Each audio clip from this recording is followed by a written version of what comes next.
Hello guys, in today's video we're gonna talk about how to fix Instagram unfollow bug problem. So the answer is easy. Just go to the settings and then scroll down to the apps section and then go to the search and search Instagram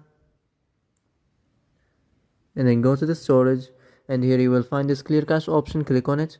Now you can go check it if it worked. If it didn't, you can try to restart your phone or turn on the airplane mode or the Bluetooth mode. You can also try to clear data, but be careful. If you clear data, all the Instagram's data will be deleted. This includes all files, the settings, the accounts, the databases, etc. So be careful if you want to clear your data.